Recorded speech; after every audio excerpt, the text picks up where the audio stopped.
Hey, how's it going? You got a minute to talk?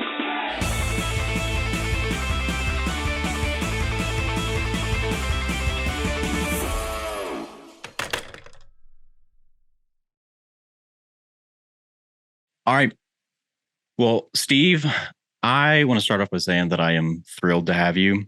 You have been a dear friend of the Poking Stick for some time, and I I've gone back as far as I can to kind of track it, and it really was in the early days that you've stuck with me. So this feels like a spiritual moment almost to finally sit across from you, sit across from you, and have this conversation. And I I'm honored to have you kick off this season, if you will, of the podcast. So, for those of you who don't know, Steve Veasey, a dear friend of mine, aka Steve Can Draw, is an artist, a writer, and a self-proclaimed coffee addict. And he has come on to talk about just a variety of topics, and I'm just so excited for this conversation. But Steve, I wanted to give you a moment just to kind of explain who you are and what you do and what Steve Can Draw really is all about. All right, just as a side there, I did the exact same thing yesterday. I scrolled through all of our messages to be like, where did this begin? Mm-hmm. Legitimately, I went through, so I'm like, where, like we're so deep in it now, but I found that funny. I'm like, wow, how did I connect with Corey? But um man, you said it so well. It's really kind of simple. But yeah, I'm an illustrator primarily, writer second. Writer's a tricky term to Mm-hmm. self-profess. Illustrator I found easier, but writer is, I think I need to lean into that more and just be like, you are what you are. Like, just Mm-hmm. own it. And the coffee addict, just, we can talk about more about that later. But Yeah. uh Steve Can Draw. Uh really, for me, it's a platform to be myself. That's what it is. It's the courage to be who I am, be who I felt like I was created to be, and be the me that I suppressed for a long time. Mm-hmm. And the last 2 years since I started this platform, I don't think I've ever felt so alive, Yeah. which is exciting. That's So awesome. it is, and I hope through this I can support and inspire other people to do the same. That's Yeah. kind of my goal, my mission. Just show up. There's not really a hidden agenda. Mm-hmm. It's I've said this before to people. There's days where I'm like, we're gonna do a really heavy men's mental health illustration, Mm-hmm. and then the next day we're just gonna draw some Lego. Yeah. So I'm feeling Lego today. So really, it's just about what does it mean to live life Mm. through my lens, and the goal is to connect with others, and I don't know, connections over followers. That's Yeah. that's my Instagram mantra. Mm. Mm. No, that's powerful. And I mean, it's working. Like the people that I see you connecting with, it's just this broad spectrum. And when I see it, I'm like, yeah, that's Steve. Like he's good at making friends and he's good at keeping friends. So I, yeah, makes perfect sense to me. I, I was thinking about your name, Steve Can Draw, specifically on how you got to keep the Instagram handle. Because I mean, Mm. it implies you're the only Steve Can Draw out there. And I had to sit and think, does that mean that you're the only Steve who can draw, or are you just the only one who's brave enough to admit it? And Ooh. either way, I commend you because you're the one Steve can draw. Now, that's my perception of it, but I do understand you have some context that surrounds your name, and it goes a little bit deeper than that. So, would you mind just sharing what Steve can draw really means and what that means to you? All right, in the spirit of full transparency here, there is another Steve Can Draw on Instagram Oh no. who basically has a he hasn't posted in years, Mm. but when I chase the handle, so that's why mine is steve.ken.draw. So Mm. he owns the other, but stevecandraw.com was available. So Okay. I'm not gonna lie, there is another one of us floating around out there. But um so Surprises, Steve. context, I yeah. actually have Steve can draw in the lobby waiting. I decided I'd bring both of you guys. No, no. Can you imagine the accusation? Surprise guest. What would it take to I like buy that guy off? Give me your handle. Oh man. So the journey, the history of that is as a young child, I wanted to be an animator. There really wasn't a question about it for me. It was that was my dream from a very young age. About 5 years old. Honestly, as far back as I can remember, even as a kid, if we would go drive somewhere, even in church when I was a kid, I get in trouble for this sometimes. I was always drawing. Um, even the envelopes for tithing or whatever, I'd be drawing on those, and my dad, hey, listen, um, we'd be in the car. We'd go for even a 5-minute drive to the grocery store, and I'd always bring a backpack with me to draw. So I hope this sets a precedence of how committed I was to this as a hobby. Um, so my dream was to be an animator at Disney. That was my lifelong goal. Uh, I was pretty invested. When I think back to the kindergarten stages of what do you want to be when you grow up, I was always kind of the different kid. I had a very clear path. Most people wanted to be a doctor. I mean, hey, if you want to be a doctor, good on you. I don't know how many 5-year-olds actually follow through on that. But I wanted to be an animator.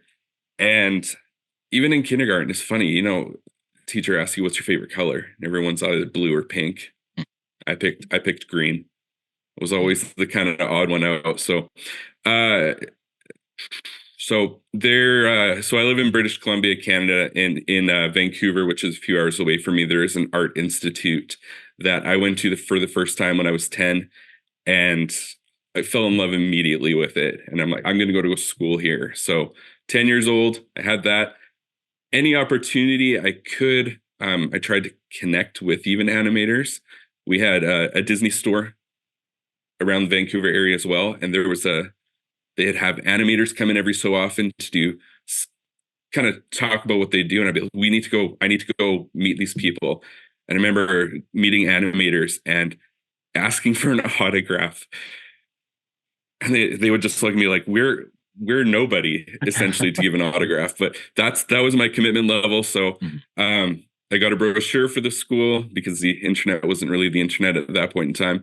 So got a brochure, mapped out the courses I needed to take upon graduation, and was ready to go, ready to submit my application. In grade 12, I had my first art gallery show. I actually had somebody fly out. It was through a course I was taking at school, and I had actually somebody fly out from England to judge my show. Wow. And I ended up getting the top score he'd ever given to somebody before, which was a really cool. It was very humbling, to say the least. So this kind of paints a picture of my commitment level to illustration and what that meant to me. And then I got into ministry and pursued that. I felt a call, a draw to it. I met God, or God met me in a very dark hour of my life where I was contemplating taking my own life. Actually became a poster child for Christianity. I got sent around to different places to actually share my story, where I'd be speaking in front of hundreds of people. And I'm like, all of a sudden just caught up in this whirlwind of people ushering me to different events to speak at, to share my story, which was incredibly humbling. And so I dropped the Art Institute and pursued Bible college instead. So got my Bachelor of Arts, and while I was doing that, I was working at a church through an internship program and was a youth pastor for a few years. And that's where, as the story goes, very influential people in my life let me know that art does not glorify God. And so I felt this tension, this dichotomy within me where I had to pick one. And choosing intrinsically who I felt created to be versus the God of the universe, well, one's going to decide my fate over the other. So I listened to those voices, and I desperately wish I hadn't, but I did, and set the art aside and just went on with life, started a family, got a job in retail. And honestly, I don't know if I ever necessarily missed it. Like, I don't know if I ever looked back and thought, I regret this, because there were so many good things happening for me at the time. But um, with my health in the last couple of years, I did have a point where I was feeling a little bit of discontent, or feeling like something was missing. And that's where the Steve Can Draw came from. I had a really good, honest conversation with my wife, who's the most perceptive person I've ever met. And we were just standing in our kitchen having a conversation. And she just asked me a simple question of, what did you want to be when you grew up? And at this point, we've been married for 14 years and we'd been together for 16. So the woman knows me very well. And she knew it. Well, the animator at Disney, and she just looked me square in the eye. And I feel like the world stopped in that moment. She said, why aren't you doing that? Why aren't you living your dream? And the rebuttal was, well, I'm in my 30s. It's that ship has sailed. It's too late. No, it isn't. She's like, go do it. Figure it out. Find the way. Doesn't necessarily mean you're going back to the art institute, but find the way to do what you love doing. And so the Steve Can Draw handle phrase, I was trying a lot of different things out to decide what to go by, because I still didn't feel comfortable going by just my name, my full name. I felt like nobody. Still kind of feel that way sometimes. I'm like, who am I? And I just was having fun with it and searched it up late one night, saw the email, it was available.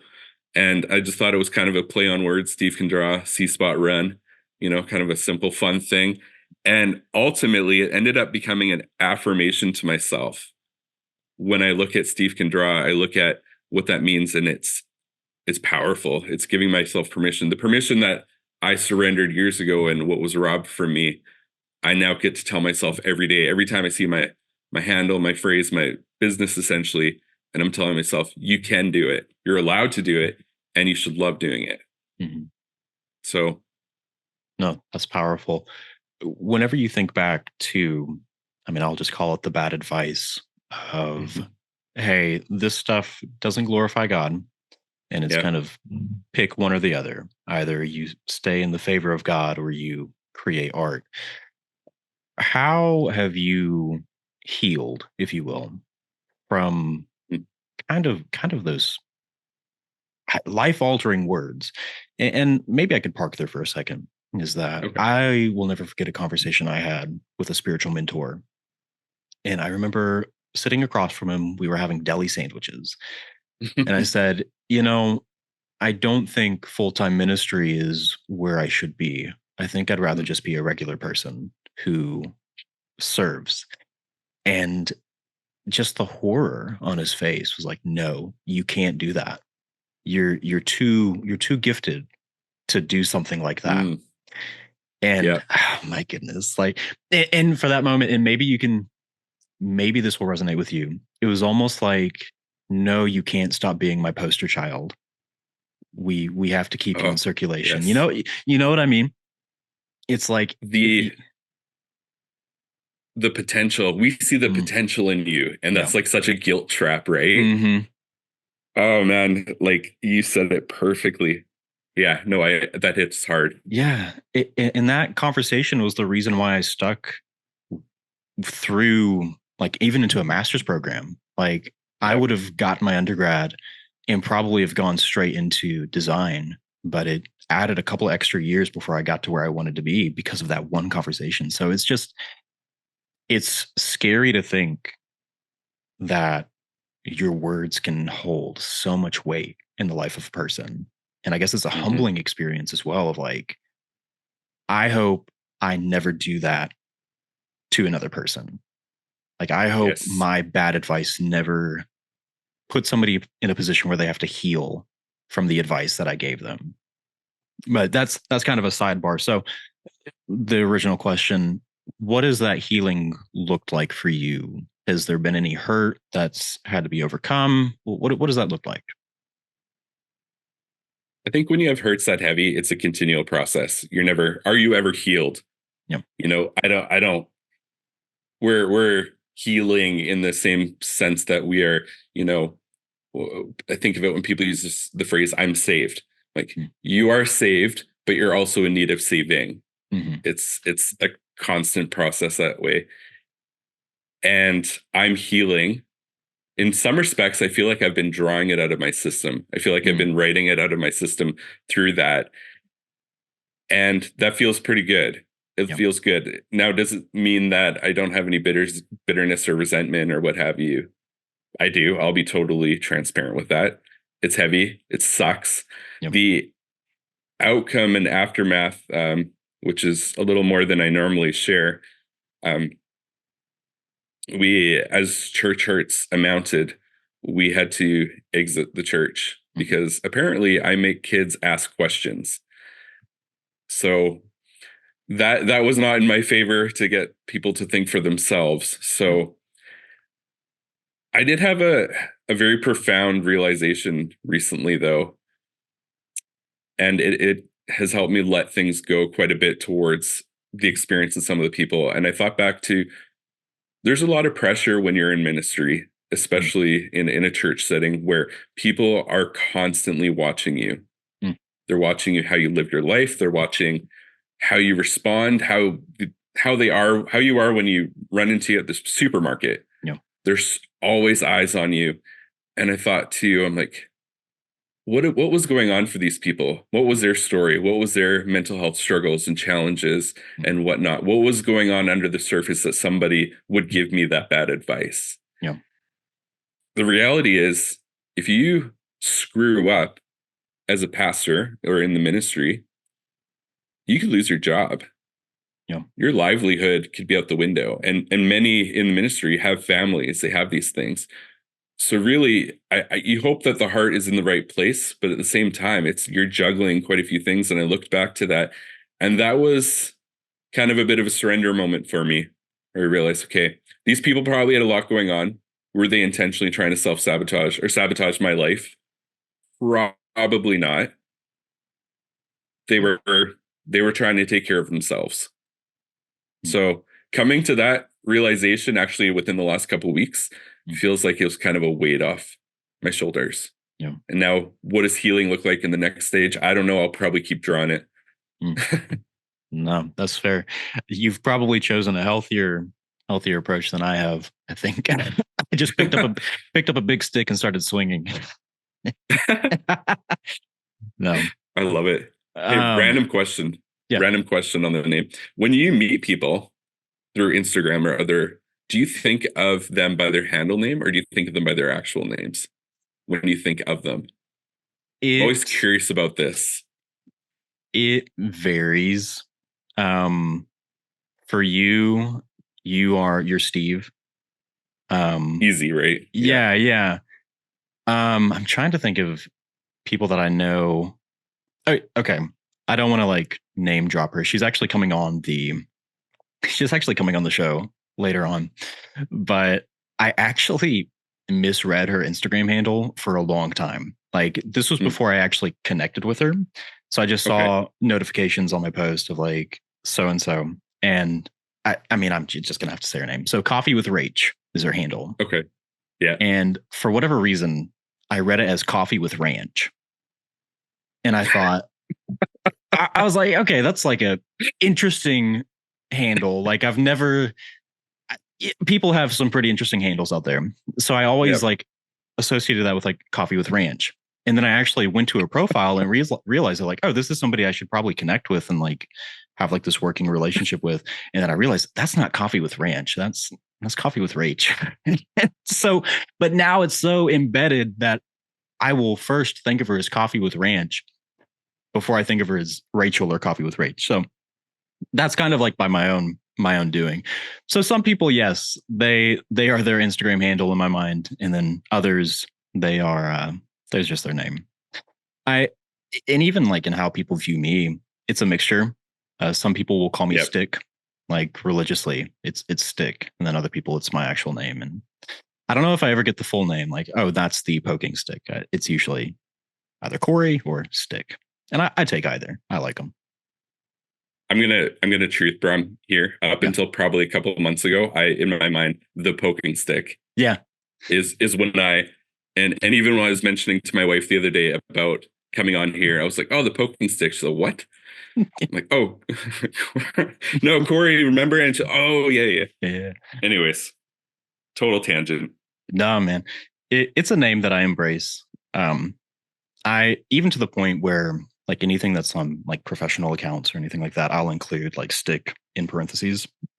And Mhm. it's created a lot of good conversations where people are like, is your name actually Stick? And I'm like, well, let me tell you a story about it. It's funny how that works. And I don't know, maybe you can relate to this is like one day you're Steve or one day you're Corey, and then you Mhm. blink and 2 years later, like I'm more than just Corey. Like I've adopted this into my day-to-day life. And I don't know if Yep. Steve can draw has become just that woven into your everyday life, but to me it's like I'm either or at any given moment. And I think it's cool to see because I would have never thought that an Mhm. Instagram page would become such a huge part of my life. And I don't know, maybe you can relate to that. Almost like part of your identity, Yeah. essentially, but Yeah. in a really, really good way. In a good Hmm. way. Yeah.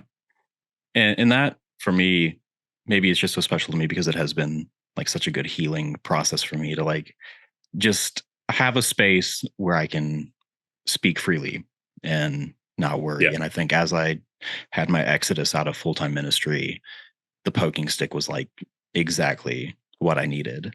Like it, Hmm.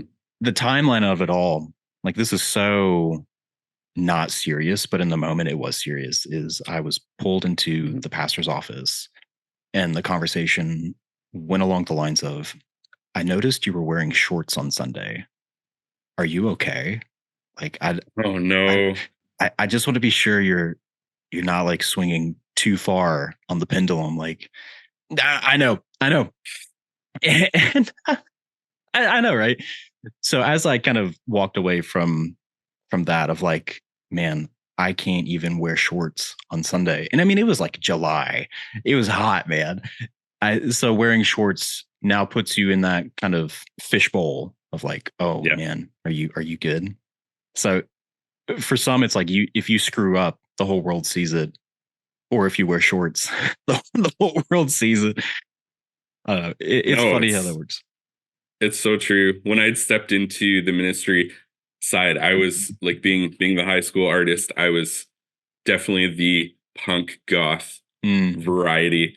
And I didn't see any issue with that. yeah. And stepping into ministry, like I was wearing black nail polish before it was cool Hmm. because that was just the vibe.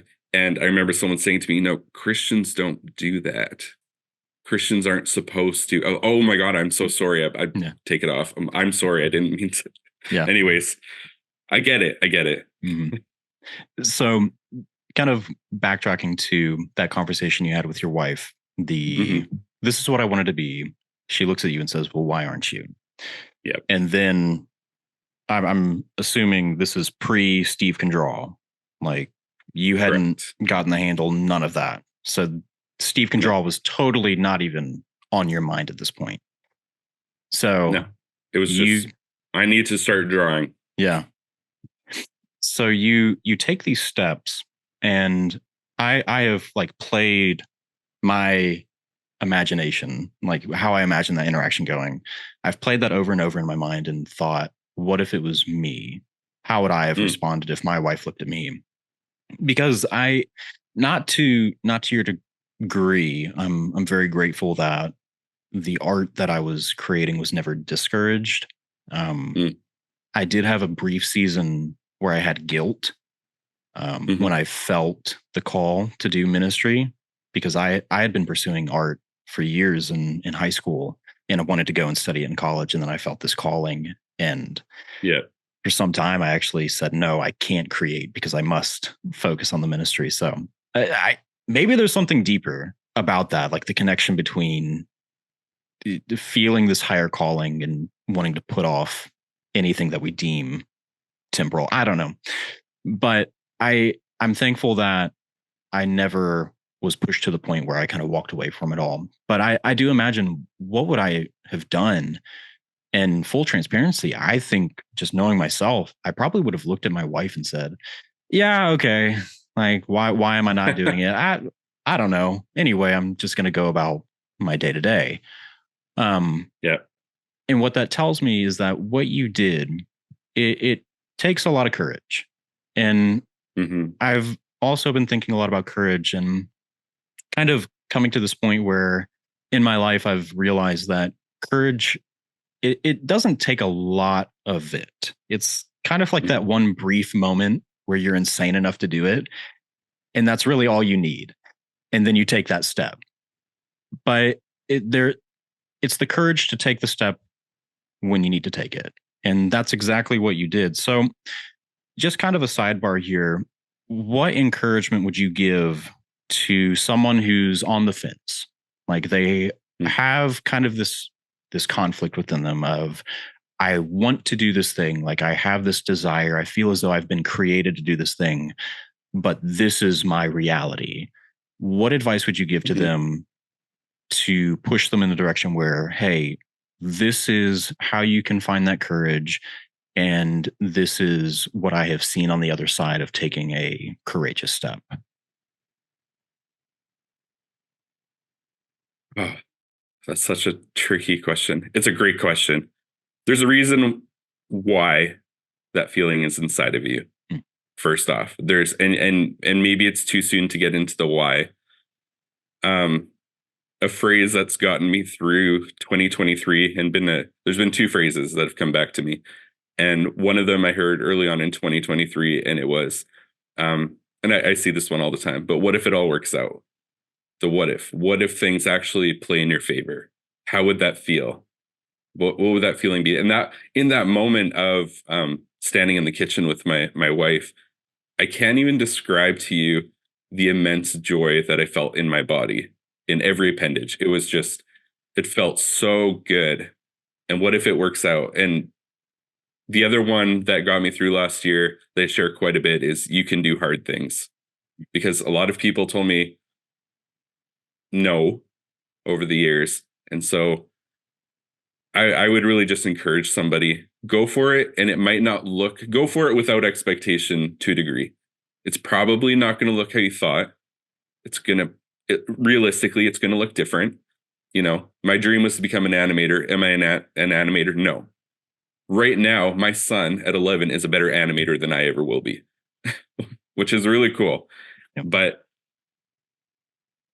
I go for it. Why not? What's the worst that could happen? It doesn't work out. Find something else. That's okay. Just because you're feeling that calling doesn't mean that you're going to abandon your day job or put your entire family at risk. Unless you do, maybe you do that. Maybe that is your thing. I know a lot of people do just throw caution to the wind. That's not me by any stretch. But what's the worst that could happen? Or what if it all does work out? How would that feel? And right now I'm in that journey of it's working out. And it's life-giving and it's identity forming. And you're right, it takes courage. It takes courage I didn't know I had. And the thing with courage is courage breeds courage. Yeah. It grows, it evolves, it's beautiful. And courage looks different in every season of your life. Mm-hmm. Yeah. No, that's powerful. And I feel like this is a good point to segue over. You had mentioned that as of right now, your son is a better animator than you are. And it makes me think how that step of courage, you know, maybe you won't be the Disney animator, but because dad decided, hey, why am I not doing this? Now you've brought art back into your home and maybe your son will be that animator. And maybe he doesn't care about art, but just thinking from a fatherhood perspective, you know, the decisions that we make may not mean that we get to see those dreams in our own lives, but maybe it means my kid can't. And, you know, I may never see the full extent of what I hope to accomplish as a designer, as a creative, but maybe my kid can watch me long enough to see that spark and that courage and then go and do something even greater. If I'm getting too personal, stop me. But you had a love for art from a young age. Was that something that was a part of your home growing up, or is it something that just started with you? It started with me. My mom has said over the years too, she's like, I'd like to think that you got it from me, but I don't know how to draw. Yeah. My mom likes to sing in the kitchen, and she's told me before that's the extent of her creative abilities. But um, it really was self-driven. Yep. To get personal, I grew up in, I don't know if I want to call it a broken home, but my parents did get divorced when I was 5 years old, and that shapes a lot of your values. You're going to go one of two ways when something that happens. You're either going to get bitter or better, or you might get both. Yeah. And I definitely think over the years I've had both. Mm-hmm. But it encouraged. Yeah, I would say that, my mom would say, do what you want to do, and she was very supportive of that. And when I flipped the switch to the ministry side, she was supportive of that as well. So I had that encouragement there, but it's not like I was in the home that I'm in now. Art is a big deal. It's I do it. My wife does graphic design. She can paint. She does all that. So when we see our kids being creative, everyone's like, well, obviously. Yeah. But the most important thing to me is to never force it on them. Mm. Never, ever, never pushed it on them. If my son wants to be a football player, wonderful. I support that all day long. I can't kick a ball for the life of me, but I would go to every game. He wants to do animation. My daughter is a couple years older, and she's getting into cosplay and creating her own outfits and anime. And they're both thriving in their interests. And I love it. I love being a part of that with them. I love that my daughter is showing me and teaching me anime. Like, I love that she's like, you have to watch this movie with me. It's so powerful. And that is such a cool feeling. And that just shows me it's proof that they're in a home where they're supported to be who they are authentically. And that's going to look different for each of us based on our personalities. But I've had friends over the years ask me, they're like, what advice can you give me being a dad? Especially because we had kids fairly young. That was a decision that we made. And that's the advice I give. Because a lot of friends or people in my life who are similar age are just starting out to have children.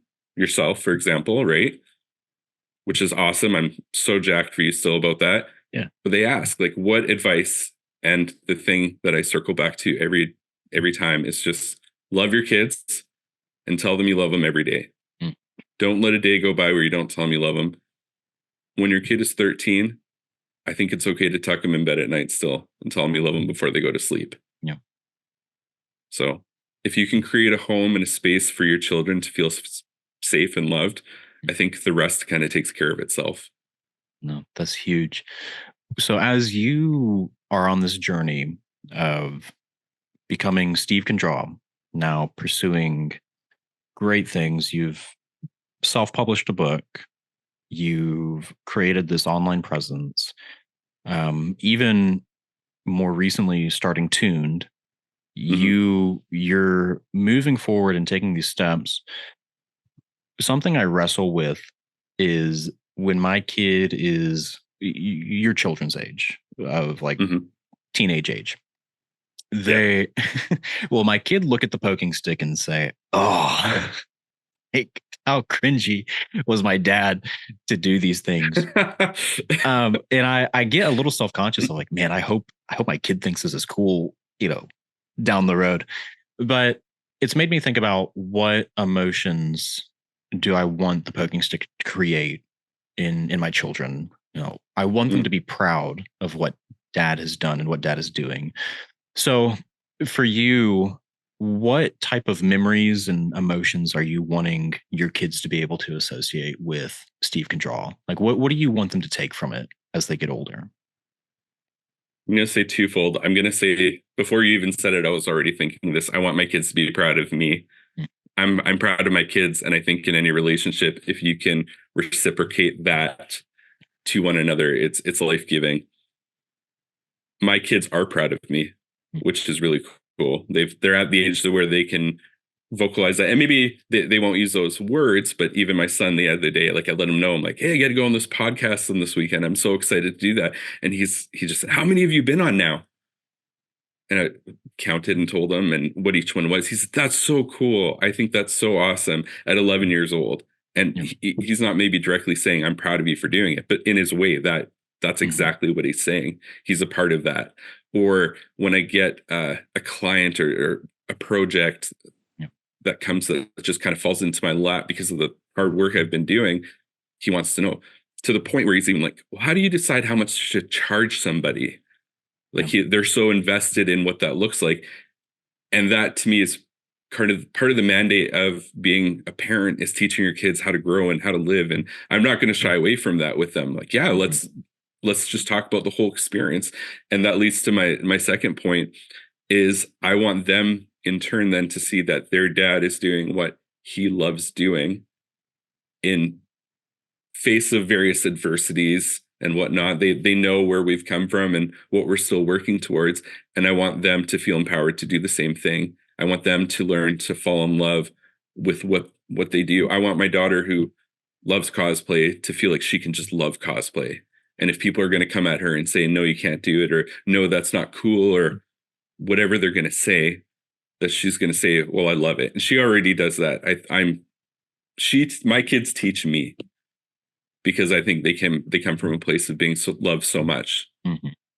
So those are the two things. Yeah. And you can only imagine as they get older and someday if they have kids of their own, like how much that's going to compound of like they've grown up in an environment where they're loved and, you chose to create an environment in your home. How much more will that go with their own kids, and, what you'll be able to see in your grandkids of, because of what you started and then what was instilled in your kids and the benefits that your grandkids are going to see. And my mom, full of wisdom and grace growing up, anytime I'd have any type of complaint or frustration about our family dynamic and like just how things were, she wouldn't offer solutions. She wouldn't say, oh, you're right. She would just look at me and say, okay, you can do better. And that's kind of the words that I have to live by is, okay, I can't control where I've come from. I can't control the experiences that I've had. I wish I wasn't given the advice that I was given. I wish I didn't get wrapped up in some of the environments that I was wrapped up in, but I can't control that now. But all I can do is do better. And I'm excited to kind of see you, who you're, 13 years ahead of me as far as like the age of your kids. And I look at my kid and I'm like, okay, I see what this cultivates, and you're inspiring as a dad, and just how highly you speak of your family, your children. You're a rock star, man. So you inspire me, and I hope that kind of how you tell your story here, this can be an inspiration to others. And that's kind of by design. I love having husbands and dads and just come on the show and talk about that, because I feel like we need all the help we can get. So we need, and in humility here, am I the best dad in the world? How do you even gauge that? All you can do is say, I tried and I did my very best. And there's ways that I screw up. We all do, but I'm very passionate about this. We need male role models. I don't even want to say we need better male role models. I think we need male role models, period. Yeah. And I think that where those voices, circling back to my church experience, that was the first time I really had male role models in my life. So their words held that much more weight. So thank you for saying that, though. That truly means a lot to me. So thank you. What you're saying is just so powerful. No, it's incredible. So moving forward a little bit, we've covered kind of how you've come to be Steve Can Draw. And anybody who goes through your page, they're going to see what I feel like are two main themes. And one of them is very general, but obviously you have a passion for men's mental health, really mental health in general, but you're certainly an advocate for men's mental health specifically. And then I think the more broad topic is just kind of pop culture. So anything from Lego to The Office to music, Uh, that's a theme that's definitely embedded in your artwork. Now, what's tricky to me, what I stay up at night and try to figure out, is that you have somehow emerged in the church creative circle. And no problem with that. We're all glad you're here, but it just doesn't make sense because you can go through your page and try to find like where you've branded yourself as like, yeah, I'm one of the church creatives. It's just not there. Yet here you are, like honestly a household name among a lot of church creatives, if they even, I'm not fond of the title and they're probably not fond of me either, but here here we are. But you're in this circle. And so I feel like there's a lot to unpack there, but I want to get your perspective first. How did it happen? Like how did you get here? It feels like you just kind of like washed up on the shore and everybody's like, "Oh, okay, you're with us now." Yeah, So I didn't ask for this life. Yeah.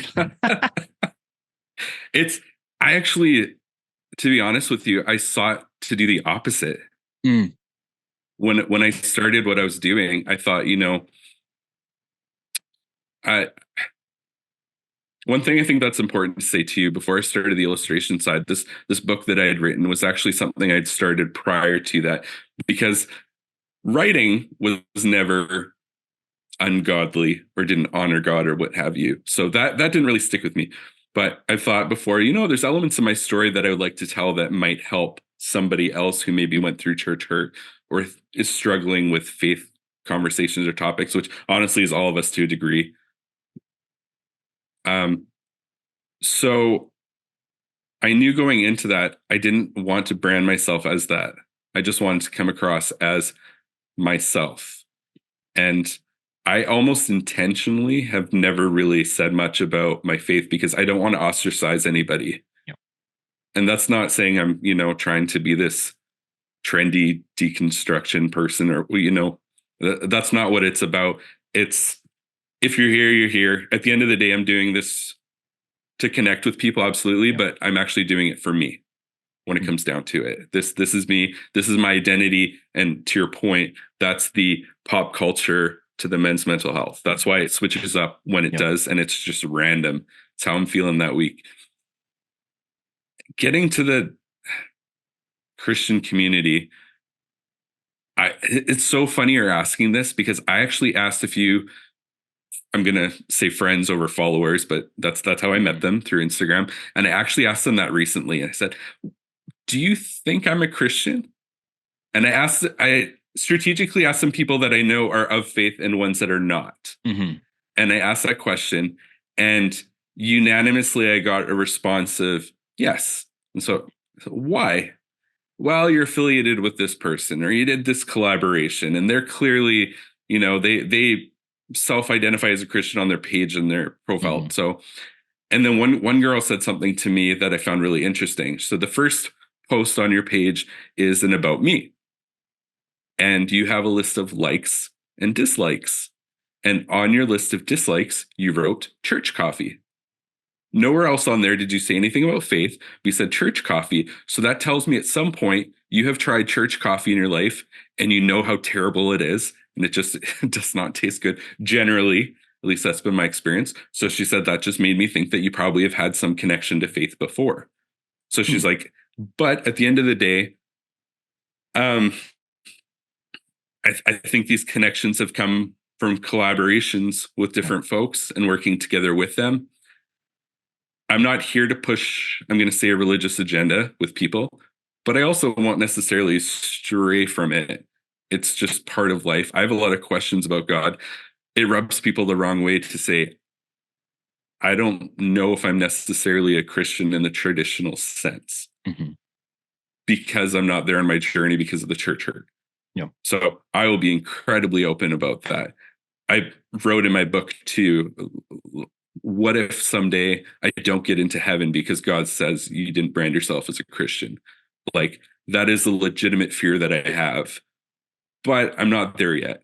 Yeah. Or another thing I wrote recently, just a poem I was writing about, was I don't think I have the language for my faith yet. I feel like I'm learning a new language, and nobody can tell me what the language is. Nobody can give me the words or the syllables for what it is. I have to discover it on my own Mhm. through the experiences I've had and where I'm going. Yeah. So does that sit well with everybody? No, but I find it easier just to accept that that's what people see me as. Yeah. And even in my workplace, over the years, I don't tell people I used to be a pastor, just, like I'm flaunting it. But once in a while, it's come up in conversation, and I'm like, oh, I could see that. You seem like a nice guy. Like I could see you, because I've been in leadership roles pretty much for the last 14 years. So like, I could see that. Mm-hmm. Cool. Sometimes you swear though. Yeah, sometimes I do. Having a bad day. But I didn't pursue it. It's kind of found me. And I, like I said, it's all about connection with different folks. And yeah, if that's where you're at, that's where you're at. I think that's cool. But I would never brand myself as a Christian creative. But if people want to, Yeah. and they connect with me, and they're gonna see something about mental health and it resonates, wonderful. So happy for that. Related but not related. I don't remember if this has happened. Has Pro Church Media featured you at all? Has that happened Nope. in you? Okay. I just had to know, because if that had happened, then that's the real kicker, my guy. That would be hilarious. I'm sorry. I can't even think of something they would feature. Yeah. I don't know. None of my illustrations would probably necessarily be used in a worship setting in a church. So that's fine. I could probably pump something out today if I really wanted to, but you totally hit it. You totally hit it. Man, I'll get off of that subject quickly. There's some there's some stuff there. No, I love the folks over there at Pro Church Media. I've been thinking a lot about this, and just in general, how, and this isn't a negative or a positive. I think it has negative elements sometimes, but Christians are very quick to claim whoever they can claim. And even if they just like a small, oh, they're kind of like us, good enough for us, we claim them. And it's that, like we were talking about, that poster child mentality of who can we place in front of us as this representation? And oh, here's Steve. He's a mental health advocate, and he's an excellent gifted artist, and he's one of us. And I don't know if anybody's gone to that extreme of I don't think anybody has imposed Christian creative upon you, but you've definitely been welcomed in. And I was trying to make sense of it. And the only illustration I can think of in my mind is that, and these are just the words that came to mind. I was like, Steve smells like smoke. And what I mean by that is if you walk into a room, smoke is very easy to pick up. And I'm not even talking about cigarette smoke. Somebody's been by a bonfire. Sure. Somebody smells like smoke in this room. It's very easy to pick up. And that's how Christians are. We just have this good way of, I'm picking up, somebody in this room has been around the same fire that I've been around. And I think the questions that we don't ask are, what was their experience with said fire? For some people, it's really easy to assume that oh, the fire I was at kept me warm, or the fire I was at helped prepare a meal and nourished me. But for some people, the fire burnt them. Yeah. But all we really know in the end is that we all smell like smoke. So my encouragement, I guess, is that it's always worth it to take this extra step. It's easy to tell you've had an experience with the church, but that doesn't exactly tell me what your experience with the church was. Sure. And so I'm very grateful to be able to hear your story and know, we've sat around a similar fire, but where you got burnt, I may have, gotten away without any harm. So I feel like we've I'm just thankful for that context. And I think my encouragement to others is before you snatch someone and say, oh, we're the same, Yeah. maybe figure out what their experience was. Because sure, we both smell like smoke. We've both been around the church, but we've come out with two very different experiences. So that's just kind of my 2 cents of it's always worth knowing the context. But all that being said, you're here.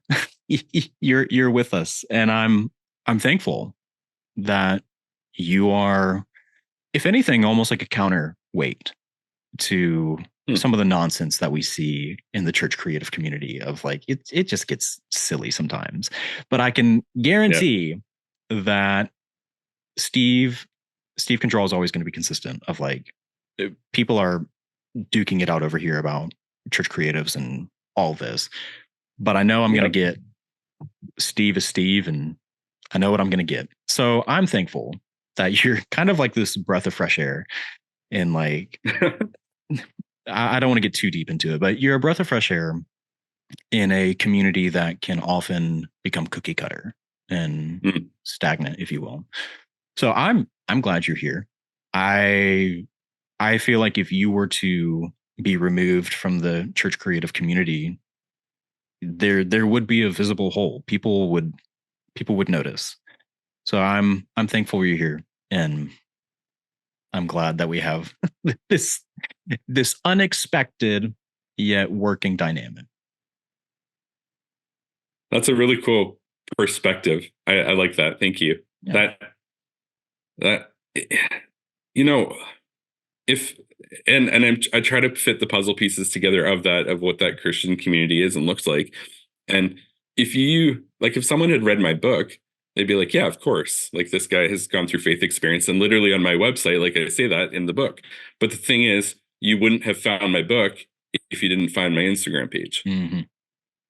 You know what I mean? Like, it's no one is doing a random Google search on what I wrote. Yeah. Like, you wouldn't have been connected to the one without the other, and people are coming to my illustrations with that assumption already before they read what I wrote. So I find it interesting how the dots have connected, but there's a term thrown around a lot lately, and it's so cringe for me. And I understand why, because it's been the journey, but that imposter syndrome. Yeah. That sounds awful. I'm sick of people saying it. This is going to be my soapbox. Here we go. Pick a different term. Yep. I'm sorry. I get the feeling. I know what the feeling is. I felt it. I feel it now. Even in what you were saying, just to me, I mean, that just accolades of praise and support, encouragement, and things that I don't naturally think about myself. But I'm trying to, and I'm learning to, and growing in that, because we all need more positivity in our lives. And if you can start your own frame of mind from a positive aspect, I mean, wonderful. That's I think the goal. But the phrase that I've been leaning into more in the last year is being a student. Of course, I'm going to feel like an imposter. I've never done this before. Yep. This is new. This is new to me, but I'm not an imposter. I'm learning. I'm a student of what I'm doing, and I'm going to be a lifelong student. So to some effect, I'm probably always going to feel like this is new territory if I'm making the active decision to grow. But more and more, that phrase imposter syndrome to me has such negative connotation to it that if you tell yourself you're an imposter, that doesn't feel good. Like like I said, that's the soapbox. I'm like, can we just drop that phrase, please? Because it's not helping anybody. It's not. It hinders you. Nobody says, I'm an imposter, I'm going to go seize the day. Yeah. It's more like, I'm an imposter, now I'm deflated. So can we just be students? Can we just learn? Can we just and be excited about that? Yeah. There you go. I'm off the soapbox now. Hey, well received, accepted. No, and that's really interesting. I recently read a little blurb about how procrastination really is the death of a lot of creatives, and that we find ways to put it off as much as we can. And they said that one of the great contributors to procrastination is perfectionism. And I feel like imposter syndrome and perfectionism kind of go hand in hand of like, yeah, of course you're an imposter because you have not arrived. None of us have. So as long as you keep yourself in that headspace of, well, I haven't arrived, so therefore I'm an imposter. And so long as I'm an imposter, I should just stop creating until I do arrive.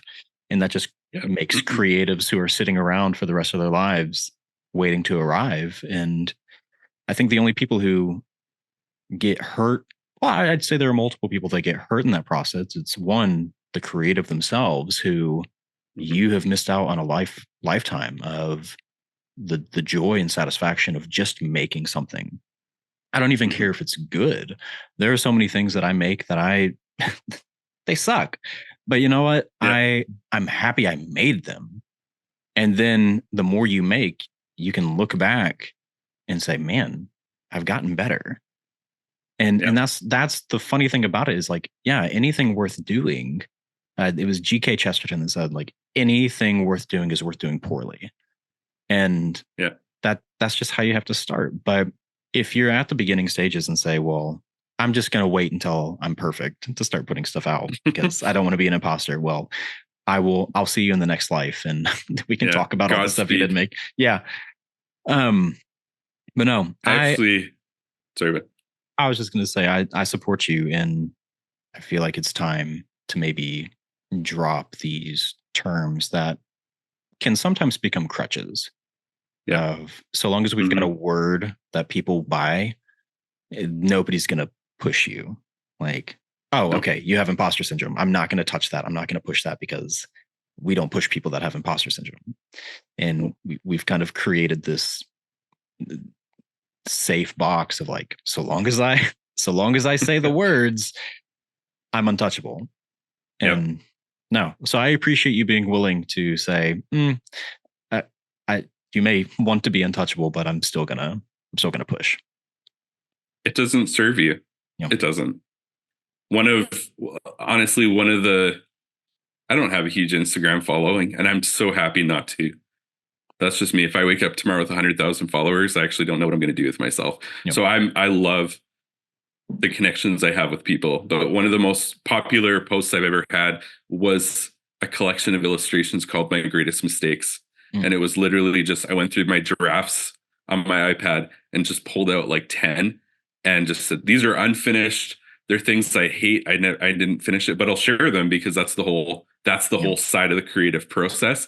And it's funny because so many people resonated with that, and they actually acknowledged the vulnerability that went behind that to say, you didn't just share the polished side of it. And I'm like, good. That's part of the creative process. I hope that you can share your rough drafts as well, because we're all rough drafts of who we're becoming. That's powerful. No, that's huge. And in time, like I've learned this working in a corporate setting, is that I may refine a skill to the point where like I feel like I'm confident in my ability to do certain things. But it's always good to have in your back pocket as a creative the ability to make things that you don't like. Because I will tell you, anybody who works in a creative field in a corporate setting, be ready to make stuff that you hate. Like be ready to use fonts that you don't like, be ready to use colors that you don't like, be ready to do that. So I think there's a value to being able to make things that you don't like and live with it. But I would encourage people to make things of their own that they don't like, so that they can learn to make things for other people that they don't like. Especially creatives that are looking to get into business, of like, you're going to get stuff that you're just like, man, I don't like that. Like I made this thing that I like, and then you're going to get the revision request and be like, what if we just did this instead? And you think, man, I hate this, but that's okay. Make things that you hate, because what you hate may be something that someone else loves. But I think groundwork is learn to make things that aren't perfect. And that's okay, because either you feel like an imposter now, but there are going to be times where you literally have to force yourself to be an imposter. Like I have made things that are not me, and I've had to live with it, because life requires you to break outside of your preferences, break outside of what you like. And we could do a whole other episode on imposter syndrome. You've opened up a can of worms now. Sorry. No, it's good. It's actually good. Not sorry. No, don't be. No, that's great. That's incredible. So we talking about you as an artist, talking about how you have emerged into this weird mix of community. Mhm. Another thing with your charisma that I mentioned before, not only do you have a way of attracting Christian creatives, but let's refine it down. Okay. Everywhere I go, I look your name up. Like, okay, I've been doing my research, listening to all the podcasts that you've been on, seeing who you're interacting with. There's a trend, and I think Mhm. it's time that we let the people know. What is up with you and Tennesseans? I've got this running list of like all these people. I'm like, they're from Tennessee, they're from Tennessee, I'm from Tennessee, and then like Yeah. people you're co-guesting with on podcasts, they're from Tennessee. It's like wherever you go, there's like a Tennessean within like 1 degree of separation at least. All right. Here's the story. So I was actually born in Nashville, and at 6 weeks old, my parents had some trouble with the IRS, so we had to flee to Canada. So I think I've always felt this deep connection to Tennessee. There we go. That's a lie, by the way. I That's a total lie. I hope you didn't buy it. no. I wish it were all right. true. I know, right? I drama. feel. Well, we'll talk about that in a minute, but there's this affinity to it. So Okay.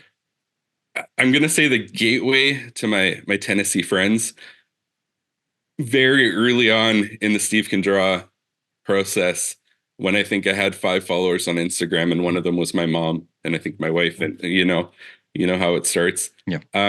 I'd connected with Tanner Olson, who's Written to Speak, known under that handle, and we hit it off really well and become friends through that, and we've done collaborations with that.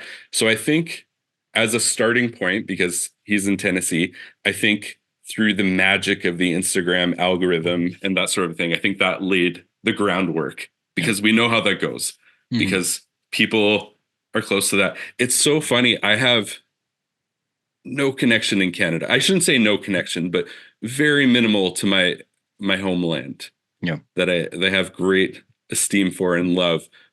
But you're right. I always 1 degree of separation away. I've introduced you to people in Tennessee, which is just, it blows my mind. Yeah. Some of it, and I ask myself, I'm like, should I be living there? Because I clearly get along with these people. Yeah. Some of it, I was thinking about this the other day. I don't know if it's the sense of humor, but I find it's a balance between that and the people that I've connected with in Tennessee are pretty open about who they are. They're pretty honest. They're not hiding. And when I make those connections with them, they're attracted to authentic living, and it's something that they connect with. So I don't know if this is random or through happenstance. The guests on the podcasts, on other ones, that's just random. It's happened. Maybe it speaks to something bigger in the universe going on that I don't know about. But my wife and I have said, like, should we be living like there, because maybe those are our people. Yeah. I don't know. Maybe we should. I haven't been there yet, but time and time again, I just unintentionally connect with people from there. So thank you, Tanner, in the Instagram algorithm, because some of the greatest people I've ever met in my life are from Tennessee, and I'm grateful for that. We'd welcome you with open arms. We've got plenty of people moving over here from other states, but I think there's room. I think there's room for you. I like to believe that my wife, being half Canadian, has like prepped me to be in good relations with other Canadians. I don't know. That, and also my love for coffee crisp. Oh my God. I was literally praying that we would bring this up at some point. We have to. We have to unpack it. I have to. When I tell you, my father-in-law comes back from Canada. He was visiting his home. And he's like, I got you guys some candy. And like, you have like normal chocolates, and it's like, okay, there's like a small difference in taste to it. Like, that's fine. But then the coffee crisp, Yeah. and it was life changing. And now I'm thinking, like, do I need to move to Canada or find a way to start smuggling this stuff out just for the coffee crisp? So I don't know what arrangement we can have. We need to explain to people listening what coffee crisp is, because due to proximity, very few Canadians are probably going to list realistically based on my trend. So what do you want to describe coffee crisp? Because you have such a love for it. Yeah. The only way I can describe it is like a Kit Kat with instead of like a wafer, it's a wafer texture, but it's got like an espresso, like coffee flavor to it. So like imagine taking a bite into a Kit Kat, and instead of it being just chocolate, you get a almost like the flavor of coffee ice cream, that in a solid candy bar. And it's just a flavor that no stateside candy has ever replicated. I've never seen anything like it. No, but you have to. It's a fat Kit Kat. Like it's thick, and people need to know that too. It's a thick. Yeah. I'm gonna say candy bar. We say chocolate bar here, but I'm gonna say candy bar for my US friends. Yeah. I actually was going to. I looked at Amazon the other day to see if I could actually send you a Kit Kat for today, or sorry, a coffee crisp for today. But at $50 Canadian on Amazon to send you coffee crisp, and the timeline wouldn't work out. So I like you, but not $50 of coffee crisp worth apparently. But when I come down to Tennessee, I am going to intentionally bring you coffee crisp. And then my second plan was, I'm like, well, I'll just bring one on the podcast because then I could still have one. But then I feel like that would have been like a really jerk thing to do, to like eat one in front of you. Yeah. But yeah, it's when you go trick-or-treating or with Halloween candy, even when my kids just went trick-or-treating, that's what everyone rifles for. At least that for me, I'm going through their bag. I'm like, where's the coffee crisp? Yeah. It's good. It's good. No, man, I feel I don't even like myself enough to buy $50 worth of coffee crisp. So I get it. No, it's life changing. So anybody out there, anybody who is like Pacific Northwest and has the ability to like cross the border and get some out of there, Northeast, like let me know. I'm willing to change my entire marketing strategy to reach those two corners of the United States to get access to coffee crisp. But yeah, man, life changing. So the I'm going to call it the Steve Can Draw Tennessee tour, because I think right now you've got a concentration in Nashville. Then you've got some friends out further east. You're lacking in the west side of Tennessee, which that's fine.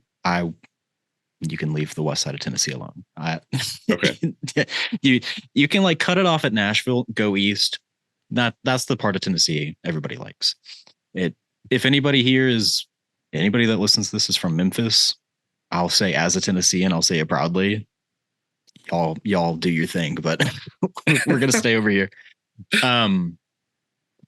So whenever you do this tour, I want to get a cup of coffee with you.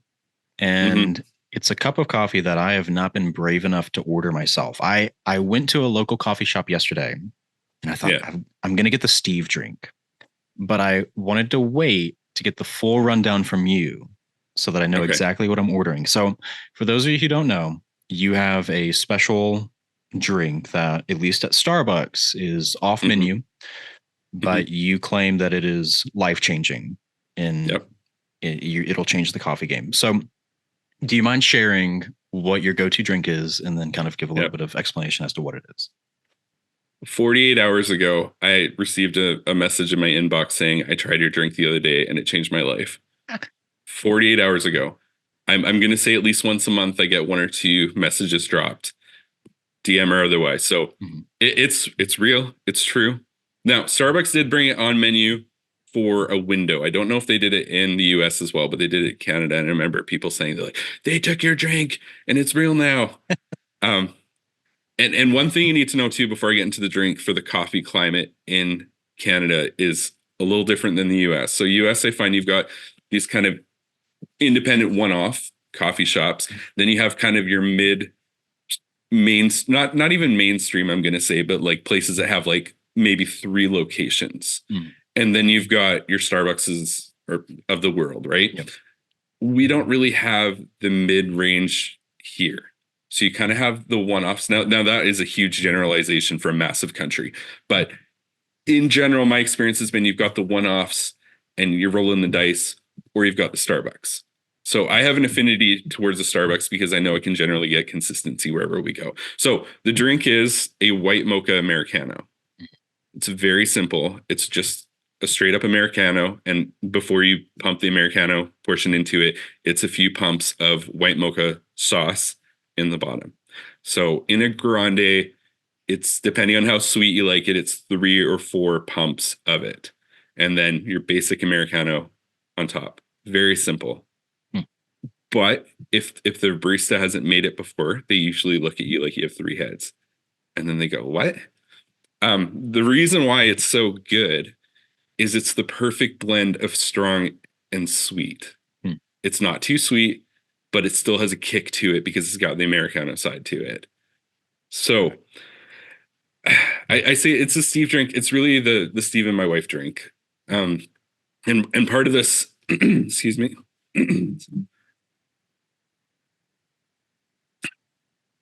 Sorry, apparently I need to clear my throat with coffee to talk about coffee. We used to have, and I don't know if these exist. Are there 24-hour Starbucks in the US? Have you ever heard of that? I have never heard of that. Okay.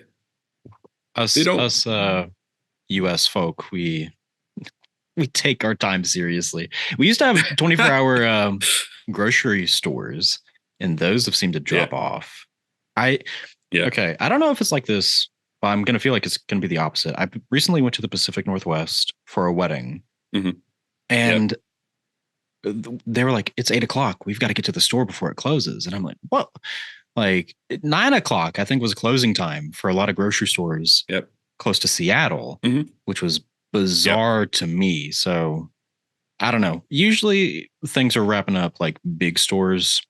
10:00 is probably when everything's going to cut off.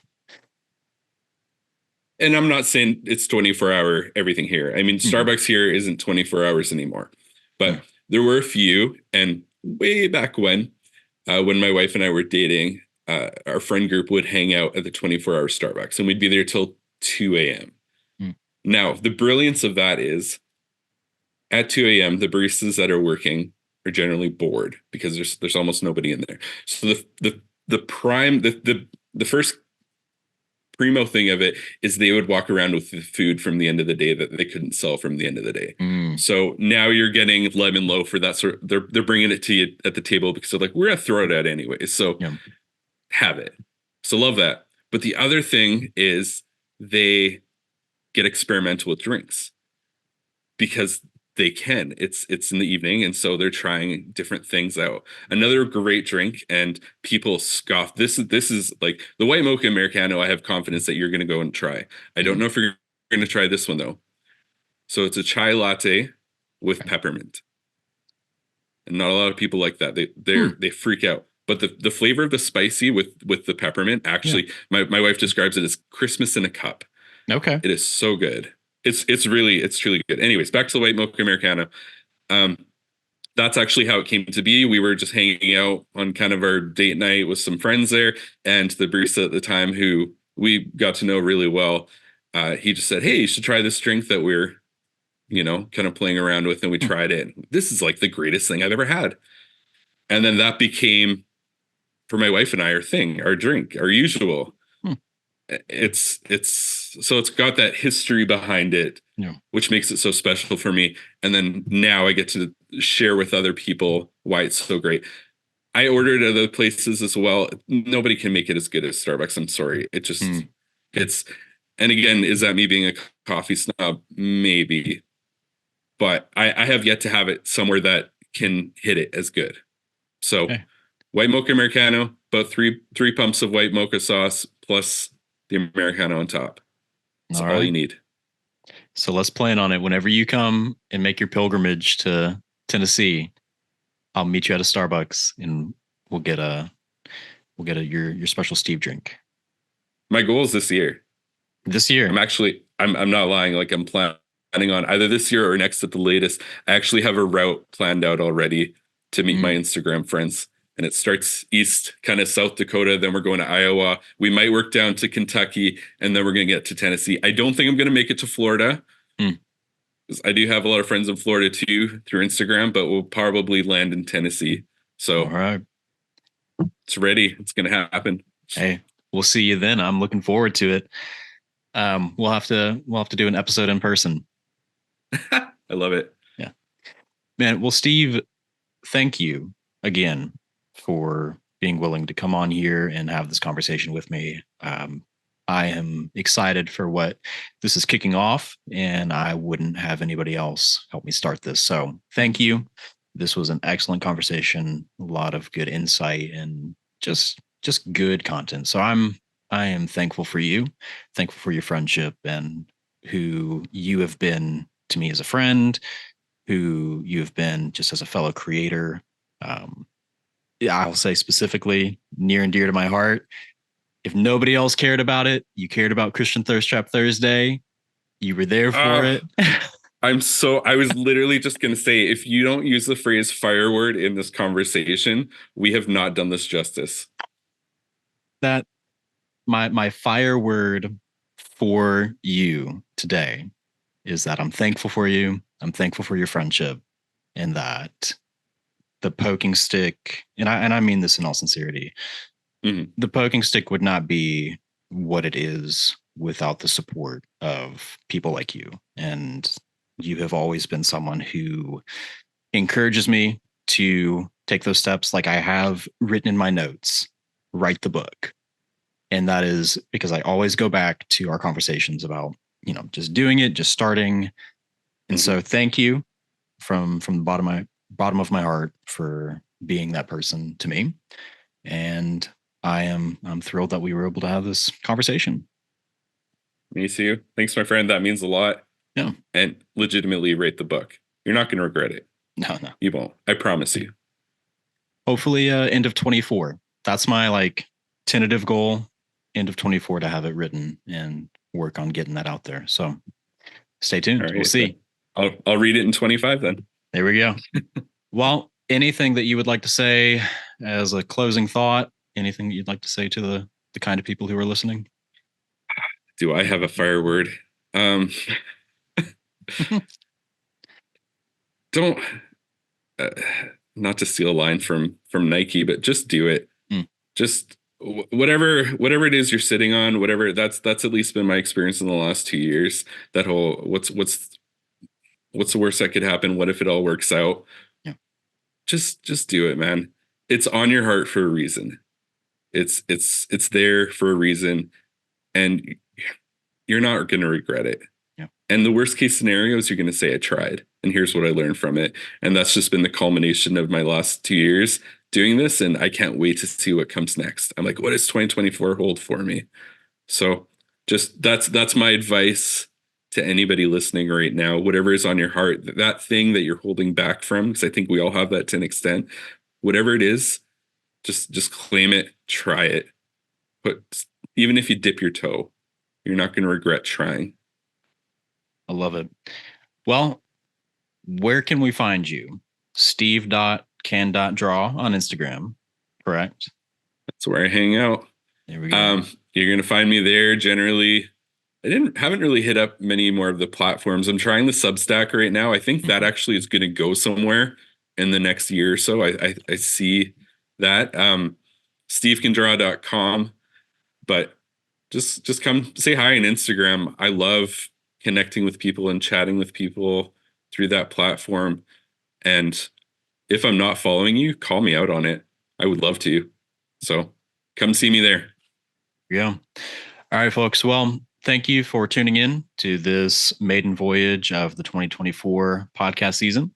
Again, my dear friend Steve Can Draw joining me. And Steve, thank you to everyone listening. Take care. We'll see you next time. We've got a lot of great people coming on the show, and I'm excited for this. So, Steve, thank you. Take care, and it's been a pleasure having you. Same here. Thanks.